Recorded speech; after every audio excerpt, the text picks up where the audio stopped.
देख रहे हैं हेडलाइंस 24 में आपके साथ शाहाना खान। सबसे पहले आज की हेडलाइंस। संसद के दोनों सदनों में फिर हुआ पेगासस मामले को लेकर हंगामा। राहुल गांधी ट्रैक्टर से विजय चौक पहुंचे, किसान आंदोलन के समर्थन में मुहिम। बीएस येदियुरप्पा ने सीएम पद से दिया इस्तीफा। ओवैसी की पार्टी एआईएमआईएम ने सपा के साथ गठबंधन से किया इनकार। हेमंत सोरेन सरकार को गिराने की साजिश पर झारखंड में सियासी गर्मी तेज। किसान आंदोलन में दिल्ली के जंतर मंतर पर महिला किसान संसद का आयोजन। अफगानिस्तान में तालिबान के बढ़ते प्रभाव को देखते हुए लगभग पूरे देश में कर्फ्यू लगा। और अमेरिका से बोला चीन को बुरा बताना बंद करें, बेहद गुमराह मानसिकता को बदलें। आइए देखते हैं कुछ खास खबरें। किसान आंदोलन के समर्थन में विपक्षी दल कांग्रेस लगातार संसद से लेकर सड़क तक सरकार को घेरने का प्रयास कर रही है। कांग्रेस किसानों के प्रति समर्थन जताने का कोई भी मौका नहीं चूक रही है। कांग्रेस के पूर्व अध्यक्ष राहुल गांधी सोमवार को ट्रैक्टर के जरिए विजय चौक पहुंचे। इसके बाद कांग्रेस के मीडिया प्रभारी रणदीप सिंह सुरजेवाला और बाकी नेताओं को दिल्ली पुलिस ने हिरासत में ले लिया।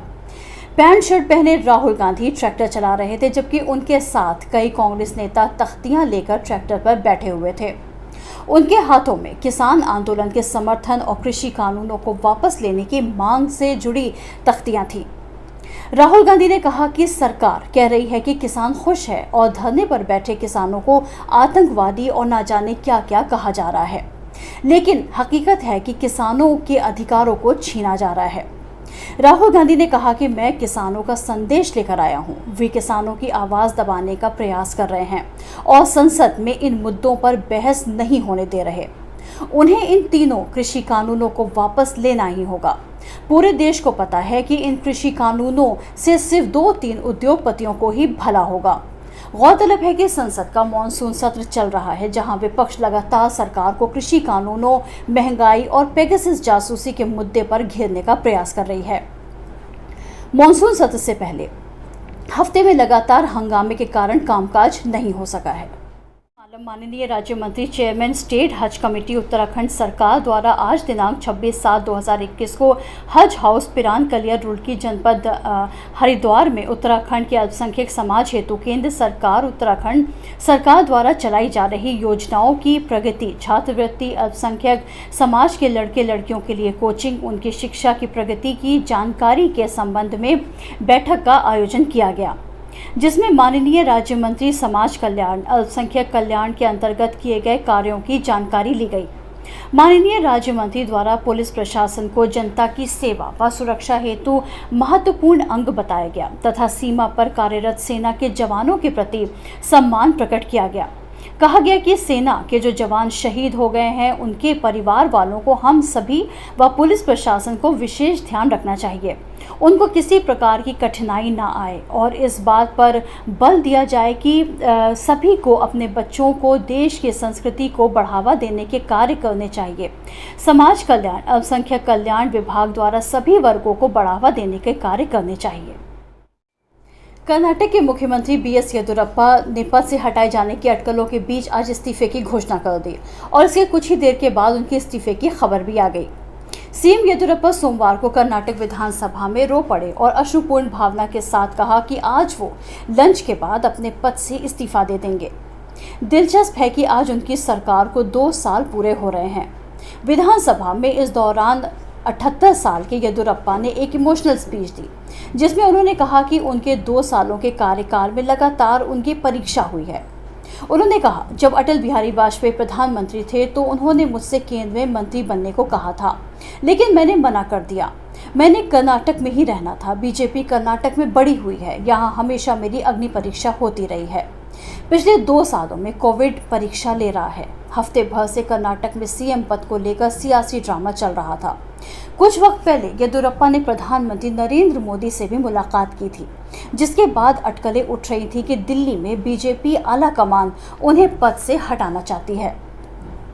कर्नाटक के मजबूत लिंगायत समुदाय से आने वाले बीजेपी नेता येदियुरप्पा को लेकर हफ्ते भर से कहा जा रहा था कि उनकी कुर्सी खतरे में है। वो लगातार अप्रत्यक्ष रूप से अपना कद ऊंचा दिखाने की कोशिश भी कर रहे थे और समर्थन बटोर रहे थे, लेकिन आज अब उनकी तरफ से ये बड़ा बयान आ गया है। झारखंड पुलिस के मुख्यमंत्री हेमंत सोरेन की सरकार गिराने की साजिश के कथित तौर पर शामिल 3 लोगों को गिरफ्तार कर जेल भेज दिया गया है।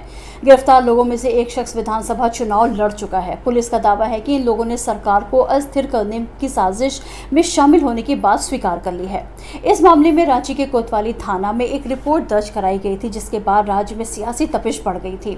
यहाँ सत्तारूढ़ झारखंड मुक्ति मोर्चा और उसके सहयोगी कांग्रेस और राष्ट्रीय जनता दल ने राज्य में विपक्ष की भूमिका निभा रही भारतीय जनता पार्टी पर यह साजिश रचने का आरोप लगाया।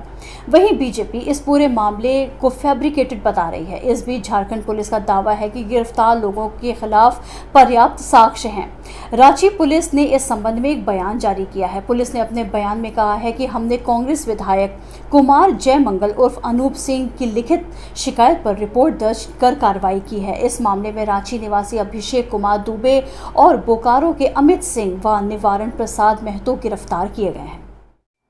3 किसान विरोधी कानूनों को रद्द करने तथा एमएसपी की कानूनी गारंटी की मांग को लेकर चल रहा ऐतिहासिक किसान आंदोलन आज 8 माह पूरे कर चुका है। इन 8 महीनों में किसान के आत्मसम्मान और एकता का प्रतीक बना ये आंदोलन अब किसान ही नहीं बल्कि देश के सभी संघर्षशील वर्गों का लोकतंत्र बचाने और देश बचाने का आंदोलन बन चुका है। इस अवसर पर आंदोलन को और तीव्र, सघन तथा असरदार बनाने के लिए संयुक्त किसान मोर्चा ने इस राष्ट्रीय आंदोलन के अगले पड़ाव के रूप में मिशन उत्तर प्रदेश और उत्तराखंड शुरू करने का फैसला किया है। इस मिशन के तहत संयुक्त किसान मोर्चा के बैनर तले संघर्षरत इन 2 प्रदेशों के किसान संगठन सहित पूरे देश के किसान संगठन अपनी पूरी ऊर्जा और इन 2 प्रांतों के आंदोलन की धार तेज करने पर लगाएंगे। इस मिशन का उद्देश्य होगा कि पंजाब और हरियाणा की तरह उत्तर प्रदेश और उत्तराखंड में भी हर गांव किसान आंदोलन का दुर्ग बने। कोने कोने में किसान पर हमलावर कॉर्पोरेट सत्ता के प्रतीकों को चुनौती दी जाए और किसान विरोधी भारतीय जनता पार्टी और उसके सहयोगियों का हर कदम पर विरोध हो।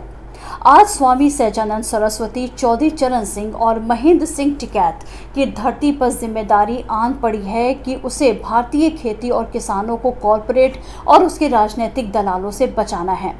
इस मिशन के तहत संयुक्त किसान मोर्चा ने आह्वान किया है कि उत्तर प्रदेश और उत्तराखंड में सभी टोल प्लाजा को फ्री किया जाए। अडानी और अंबानी के व्यावसायिक प्रतिष्ठानों पर विरोध प्रदर्शन आयोजित किए जाएं तथा बीजेपी और उसके सहयोगी दलों के कार्यक्रमों का विरोध और उसके नेताओं का बहिष्कार किया जाए। इस मिशन को कार्य रूप देने के लिए पूरे प्रदेश में बैठक को यात्राओं और रैलियों का सिलसिला शुरू हो रहा है।